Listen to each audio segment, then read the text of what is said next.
It's another edition of PENSDOWN. This is the program dedicated to telling the storytellers' stories. A lot happens behind the scenes, but they don't get reported. On PENSDOWN, the journalist becomes the newsmaker, not the reporter or presenter. I have been joined today by a senior reporter with the Mirror, Ghana's leading weekly on society and lifestyle, which is published by the Graphic Communications Group. She joined the group in 2014 after stringing for 2 years with the New Times Corporation, where she interned in 2009. She started a journalism career as an art and entertainment writer, but later moved to health and lifestyle when she joined the Mirror. She still handles arts and entertainment pages in the Mirror, but most of her stories highlight the plight of less privileged people, i.e., women, children, the aged, and persons with disabilities. In 2020, she started a personal project, newsmakers.com, an advocacy blog that focuses on the neonatal intensive care units. She shares her experiences and that of others as well. Although the initial plan was not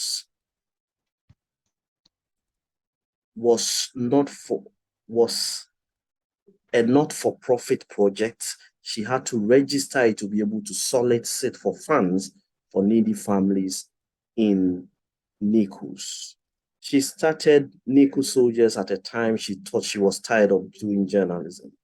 But being able to use her pen to highlight the plight of people and getting help for them when needed reignited her journalism journey. Efia Akese has joined me today on PENSDOWN. Welcome. Hi, thank you. I was just Right. listening like that. Now, Thank you. Thank you. you journalism almost lost you at a point. Oh, But yes, for yes. your experience at the neonatal intensive care unit, what a way to revive a career. Hmm. I am I was curious. even surprised. Yes, I am curious. Was the desire to write and the impact that came out of the writing from your experience the reason you decided to hold on to journalism? You know that sometimes I would say that when I was leaving JIG, I'm sure most Yes. of my friends wouldn't think I'll do journalism. Mm, They would, because I was more towards PR. okay. But when I left school, I did my internship. It was journalism. Then you know how the job market is. So That's I right. actually joined, and then I love the art and entertainment too. So when I had to start on that note, in the Okay. beginning it was all fun, fun, fun. Even coming to graphic, I Mm, came to an interview for graphic showbiz. It wasn't for so some of my colleagues even at graphic call me Efia showbiz because I gel more with the people in showbiz. I can do a mm, showbiz story anytime.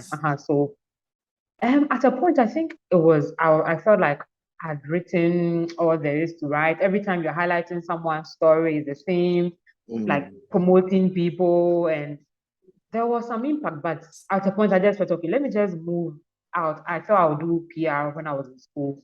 I've done journalism for like five, six going to 7 years. Let me mm, just hold on and then find a PR job.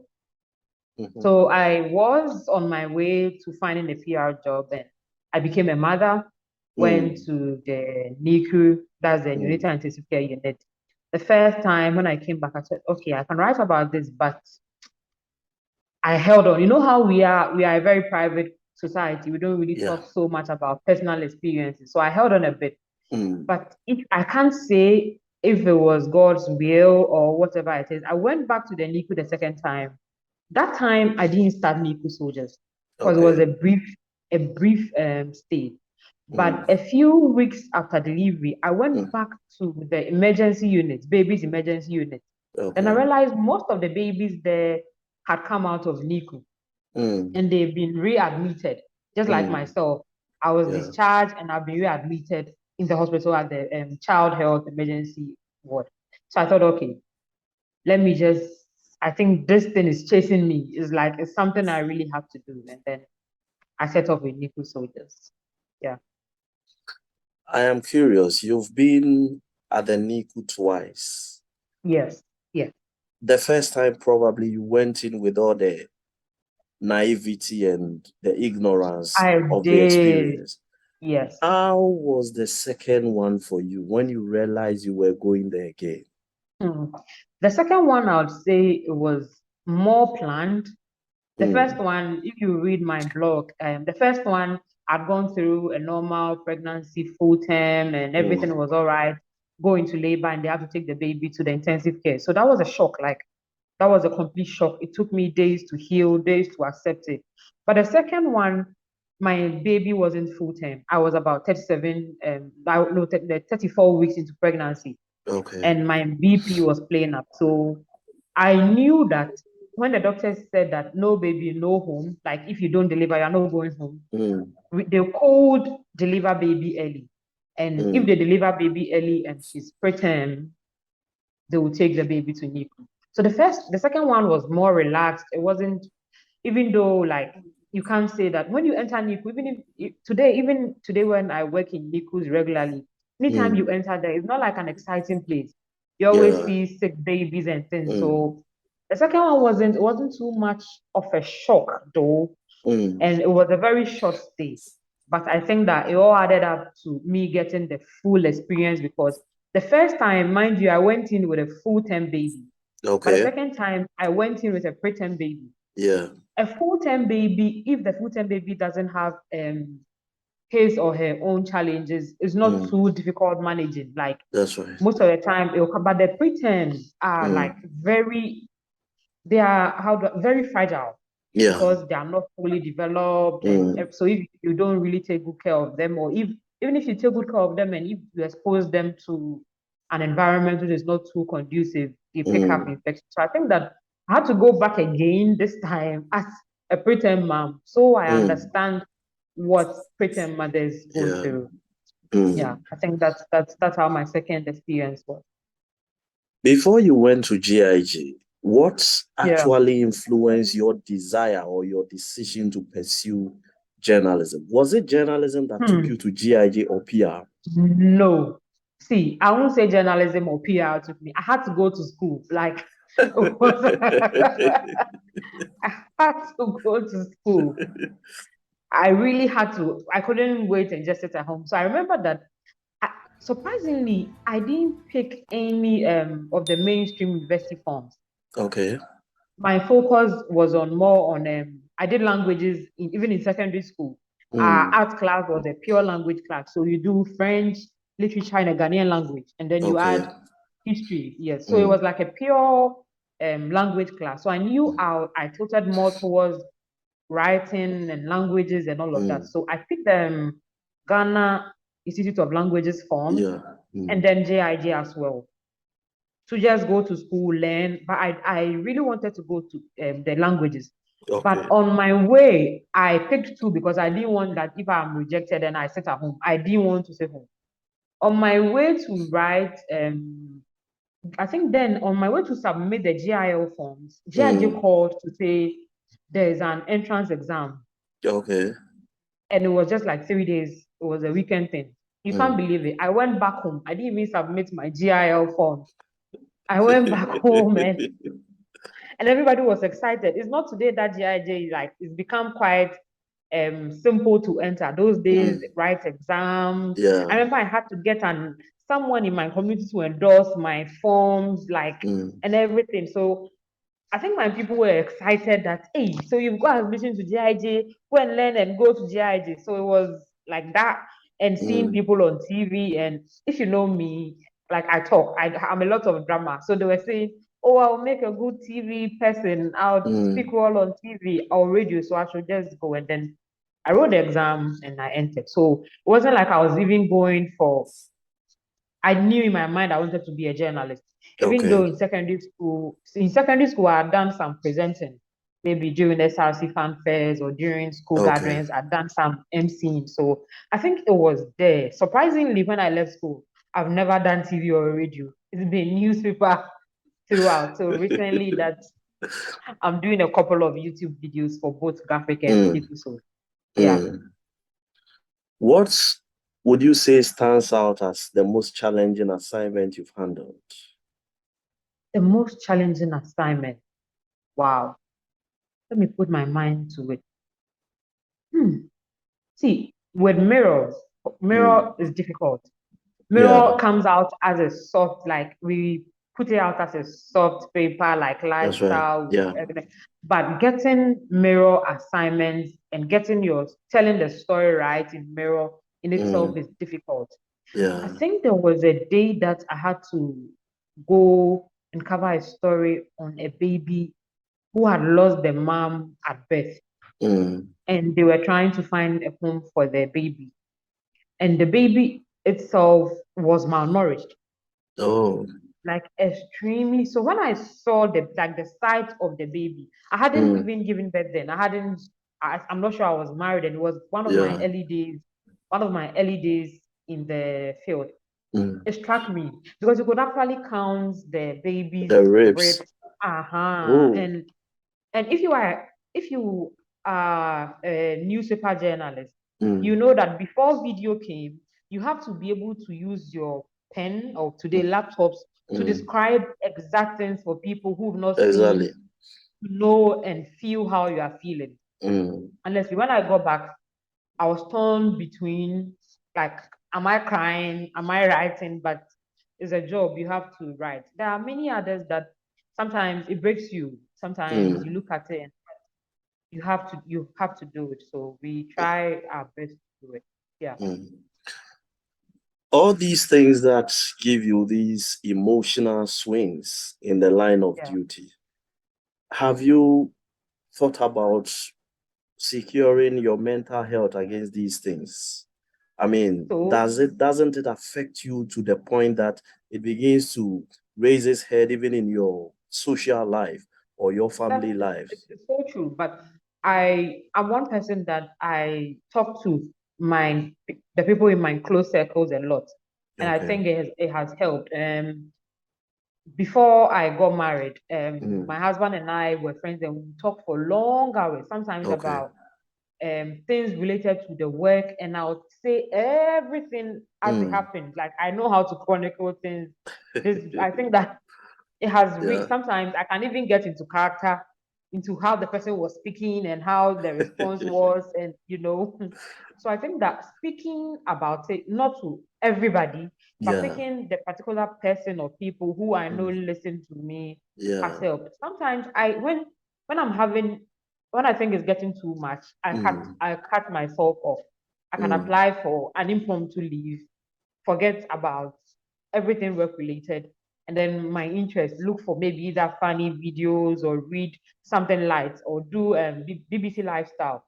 I Mm. like it a lot. It takes my mind off most of serious things. So Yeah. I'll be sitting down watching luxury hotels, luxury meals, and other things, and then I take my but you are human, so sometimes no matter how hard you try to forget, you Yeah. can't entirely forget. But I try by Mm. talking about it once and then by trying to take my mind off work sometimes. Mm.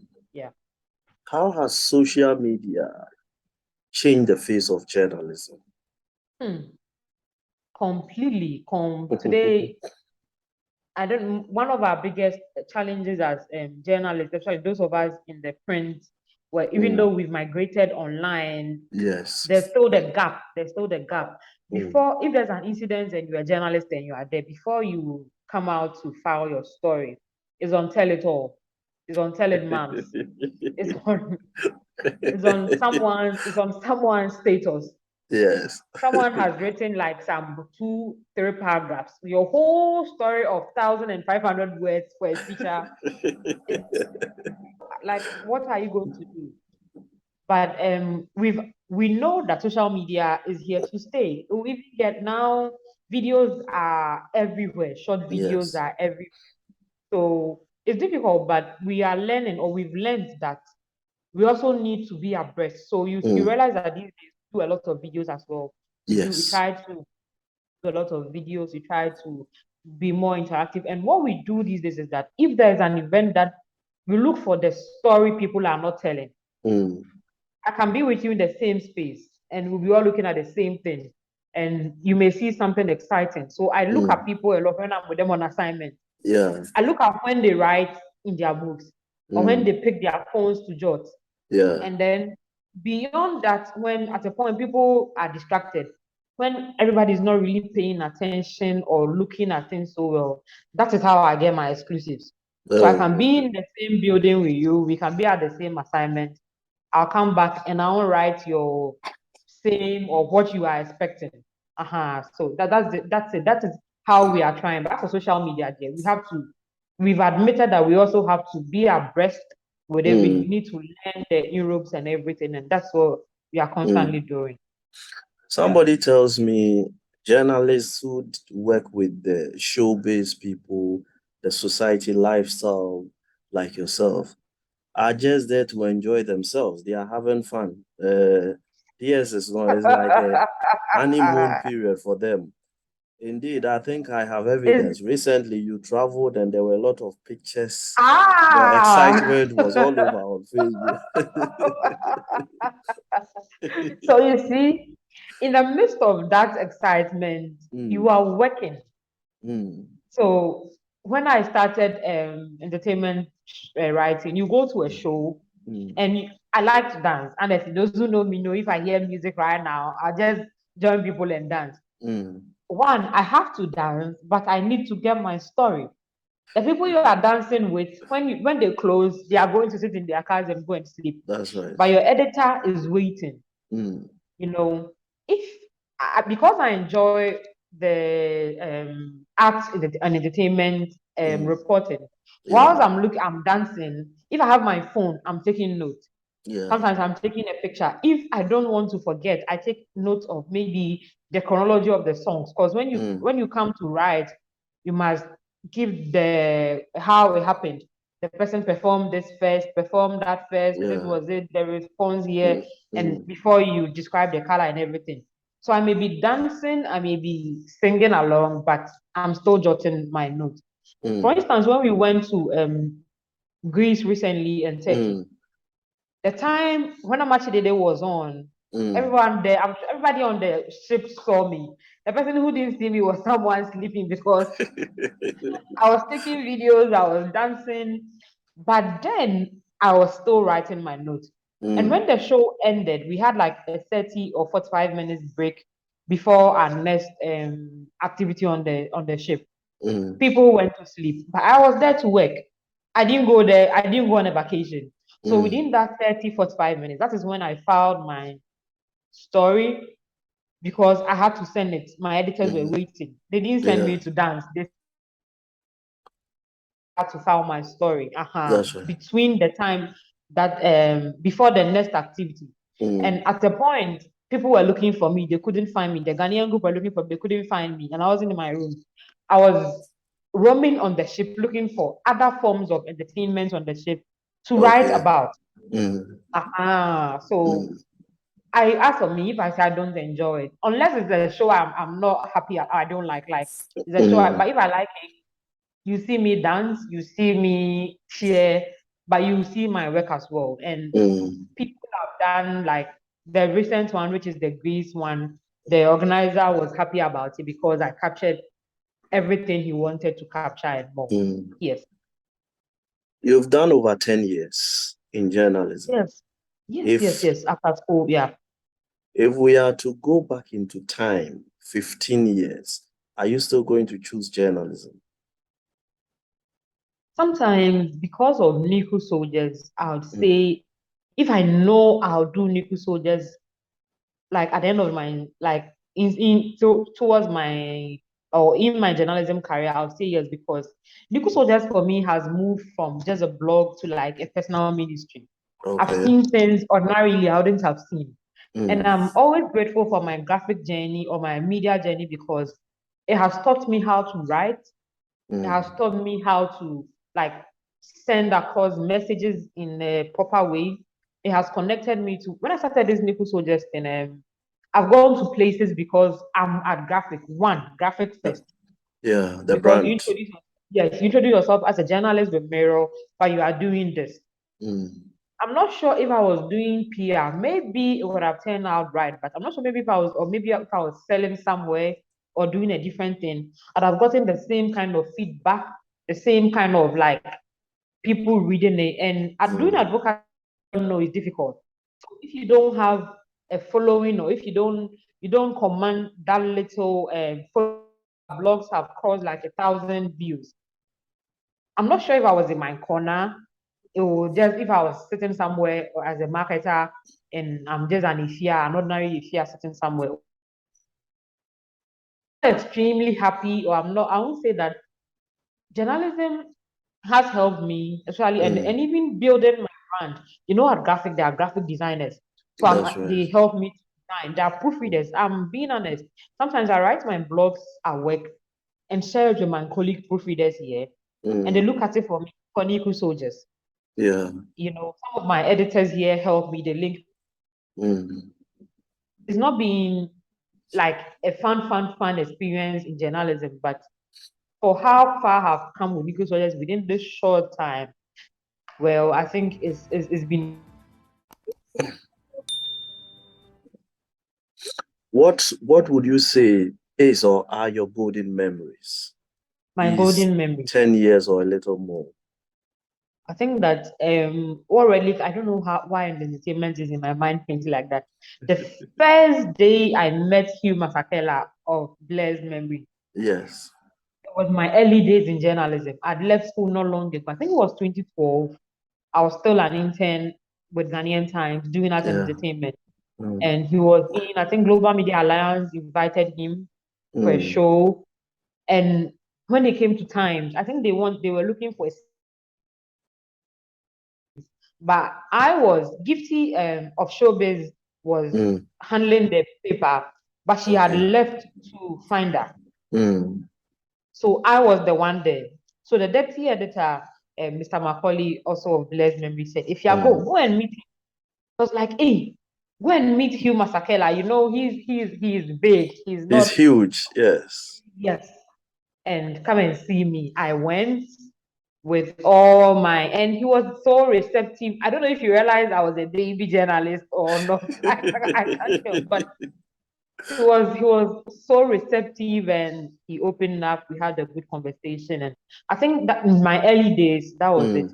More recently, I'd say when we do a story and then we get people come to help, or people come to support, or sometimes the emails come. Someone emails you and says that I think it's the best piece I've written about someone with people with disability.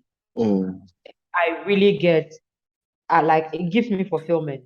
The money could be more. We all say that the money could be more, but you know those other things really edge you. At least someone is reading. It means there was a day I did a story on a father who had a child with Down syndrome. The following morning, I came to work. It was a first day, and the message was like, "Thank you so much for opening up and talking about this very important issue. It's the best piece on Down syndrome I've ever read." And it was from someone I hadn't met before. So I thought, wow, we are really doing something. It may not be so huge, but we are creating some impact. Let's talk about Solly. Solid. Okay. What's your take on it? What's my take? Yes. I won't lie to you. If I come to your event, an envelope for transport, what if some people have now, there are different ways of naming it. The last time prior to Solid, they were asking for tax. Those people, hey, what's up for organization? When they wrote the amount and then there was a tax component, so it was deducted. I said, hey, it's not easy. It's not easy. I don't have. If you give it to me, I would accept it. If I organize events for people, like as an organizer or a media, I collate the media for people. I give them the TNT because honestly, some media people are not paid by their employers. They expect them to go out and then be able to get money for TNT from people. So I'm not against it. Only that it won't influence my work. These days, we have something at Graphic we call content marketing, where if your article is promotional, we charge you to do it for you. But even that, we don't write lies. We don't write lies. So if there's someone that you want to promote yourself, we charge you an amount. Then listen to your story. First of all, we even wait to see if it deserves it. There are people who don't talk to me or are angry because they were ready to pay as much as say 10,000 for the content marketing space. But then I said, I'm not sure you are worth it. So please, maybe when you've grown enough, that some young business owners, you just started business 2, 3 years ago. You want me to give you a space to say you are sharing knowledge, you yourself are still learning. I can do a story for you on your business or how you are going as a motivational speaker to write things. So solid is not bad, but it won't influence what I write about you. But looking at the angle where you said some are not paid, which is a disturbing reality, actually. Yeah. With that kind of reality some are grappling with, will we ever win the battle against corruption as media practitioners? Unfortunately, no, we won't. We won't, because if you won't give the person's due, I'm moving around a bit, but it won't interrupt. If you won't give someone his or her due, and someone is ready to pay as much as, let's say, if my salary is 1,000 cedis, and someone is ready to give me 10,000 for a story, the chances of the person taking the 10,000 is very high. You understand? So I think that it has to be better. We shouldn't continue saying, oh, Ejuma Widi, Ejuma Widi. No, because people have money now. That's how some bloggers are making money in Ghana, because the people who want popularity will pay them, they'll give them all the money, and they'll do it. And it's come into journalism. People do it. It's a few people who have values, and they'll say that I won't accept A or B. But a lot of people accept monies, and influences what do you write. Yes. Should journalists be licensed? That's conversation. Sometimes I want to understand what they really mean by license. Sorry. Okay, so let me put it in perspective. Yeah. We have lawyers that are called to the bar, which is some sort of licensing, because a certain degree of misbehavior or insubordination can see the withdrawal of your license. Medical practitioners also have a similar regime. Among others, we have engineers and the rest. We are looking at it in that light. It will really clean the system up. Honestly, it will really clean the system up. Because it's not licensed, everyone who can speak things, he or she is a journalist. You understand? Everyone who can put pen on paper and write, string a sentence, thinks he or she is a journalist. I think that if it's licensed, it will become more respected. It will become even if you say, you see how the lawyers feel when they say they are lawyers, some dignity be. I mean, wow, we are all working. Recently when we were in Greece, most of the people in the group were lawyer friends. I think they were lawyers who had decided to come on vacation. When they are introducing themselves, oh, I'm a lawyer, with all the with all the body language, yes, you can see that they are really happy about it. So I think that because it's not licensed and it's not really regulated, that's why people are doing whatever they want. But then people also talk about freedom of speech and whatever, but it should be regulated. It should be. But not many people agree to that. And so we keep at it till we have people who believe that we should put a license to journalism. Yeah. In the next 5 years, what do you seek to achieve? What do you hope to achieve with Niku Soldiers as an advocacy platform? In the next 5 years, in March, we are 2 in March. Okay. The next 5 years, honestly, what comes to mind readily is constant support for Nikus, all year round. All year round. I can be here and someone will just call, in Niku, what can you do? And then I'm there. My focus mainly, I'm not a health expert, so my focus mainly is on the parent, Okay. especially the mothers there, and then how to find support for them.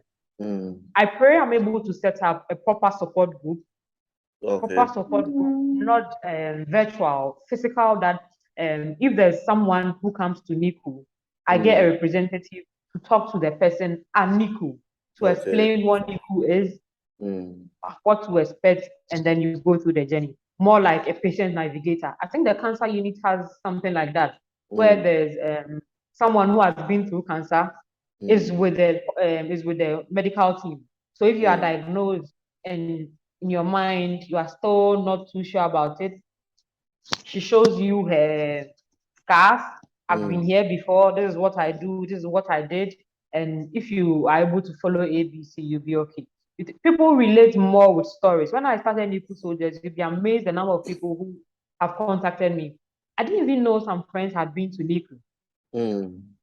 They've been there. Now, we don't talk about it. So I think that if I'm able to establish these things, if not in all hospitals, at least in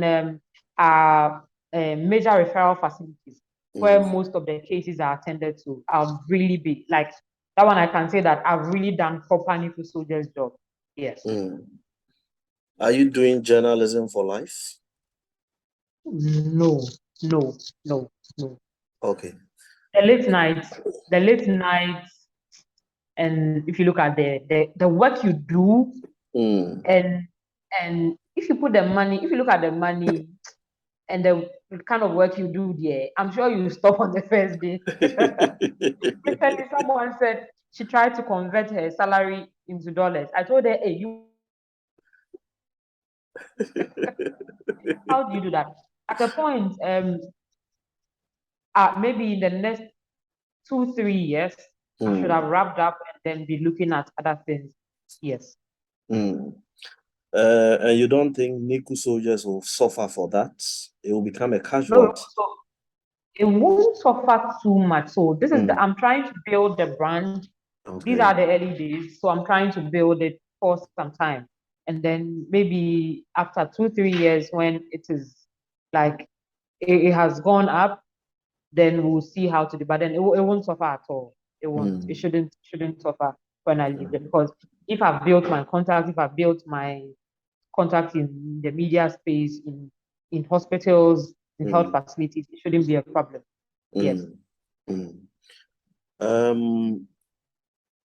I want to find this out from you.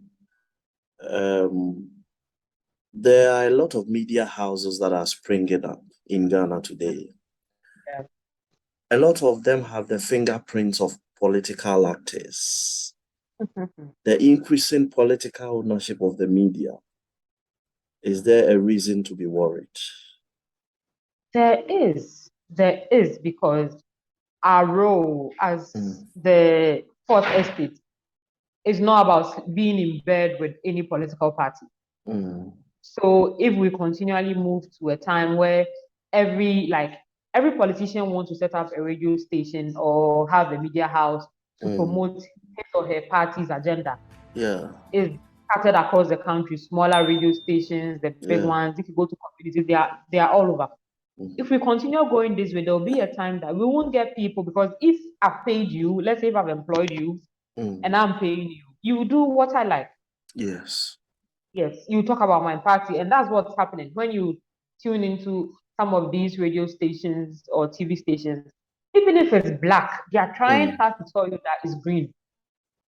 It won't help. And if we do it, if recently when these Galamsey issues came up, listening to, I don't remember the exact radio station. I was listening to the report from Erasmus on Joy FM with the bottles of water. That's right. Someone said, oh, he's sure the reporter might have fetched the water in mud. How, like mud?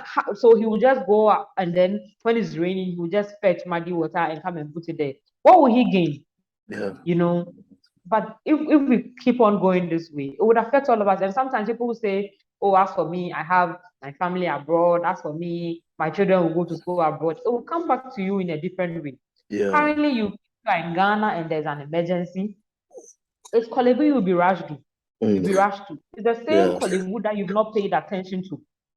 If you go to test 7 and they tell you there's no bed, if your relative is dead, are you happy your relative is dead? It could even be you yourself. So I think that politicizing journalism is so wrong and it must not be encouraged. Yeah. There are richer bloggers in Ghana and by extension in Africa than richer journalists. Yeah. Is there something we journalists did not do that ordinary people that are untrained have been able to do to take advantage of social media to enrich themselves? I think that the main problem is we didn't see, let me talk for myself. We didn't really see where social media was going early. We didn't really pay attention to it early. We were so focused on, oh, I'm writing well, newspaper journalist. And all that time, they were building following. Also, another thing is that they can put anything out. Yeah. No one controls them. They can put anything out. There's someone that maybe will even start today and get more following than me because he or she is ready to say anything, write anything, put like unprintable words together, take pictures. Some are even posting porn, like posting nude women just to attract. So the issue with blogging, there are some bloggers who are doing tech blogging and other things who are making money from it. That's fine. Like let's say this YouTuber, Wodema, or I don't even know how to go. Wodemaya, yes. You know, at the point that Wodemaya started documenting these African stories, most of us were still looking at the newspaper. We weren't paying attention. I remember that some time ago, Abraham Mohinijan, he's a music producer. Yeah. He used to be. He's not actively in music now, but he was telling me, if you and your friends can just sit down, and this was in 2011, you and your friends can just sit down and talk and record it and put it on YouTube. And I was thinking, how can I just sit and talk with my friends? And I have some friends that we met almost every Friday at his office then, and we would talk about everything. And he said, what we are doing, we could just put a camera on us and talk and ask for people's views, and all of us brushed it off. Another person loved cooking. He kept saying, record your cooking tips and put it on YouTube. Like we didn't pay. I think I was so busy. Then I even wanted to come to showbiz. That was the time that I applied to come to showbiz. We didn't really take advantage of the space, but we are learning. Maybe we are not too late, but I'm not sure it's ever too late when we do things right. And currently, because of the schedule of our work, it makes it difficult for you to add additional things to it. But we are learning, and hopefully, we are able to catch up.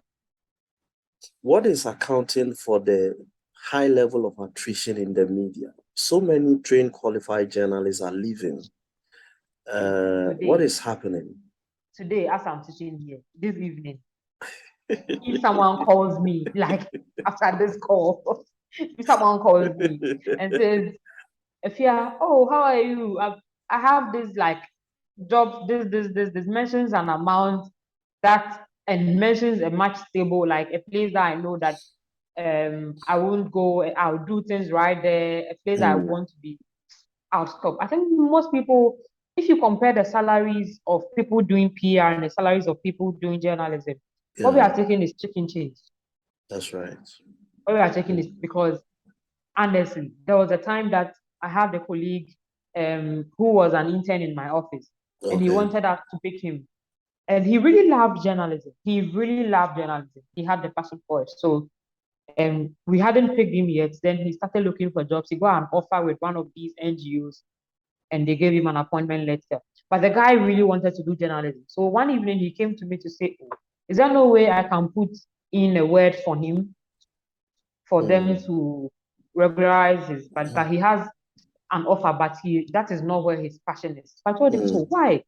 He said, oh, and I told him, honestly, I don't see my people, they had closed employment. I don't see my people employing him like right now. But this is what I want to do. Does he know how much he'll be paid? Because I had done like 4 years. So if he comes to start, he'll be like 4 years behind me. Yeah. So I showed him my payslip. And when he saw the payslip, he smiled. That day, that month, my leave allowance for the year, that was the month I was taking leave. So the leave allowance was there. So the amount looked a bit like it looked good a bit. So he said, "Oh, then it's okay." And I told him, "No, no, no, no, no. Minus leave allowance of more than half of the salary." And he said, "Hey, so how are we managing it?" You know, such a person, he won't choose journalism over PR, you Yeah. know, because the PR work, I haven't done PR full time before, but the PR work may not even be as rigorous, late night. Sometimes on Thursdays when we are doing production for Bureau, I leave here at 9 p.m. and I Yeah. have kids. Some on Wednesday, sometimes Monday to Wednesday, Thursday, I'm leaving here after 7 p.m.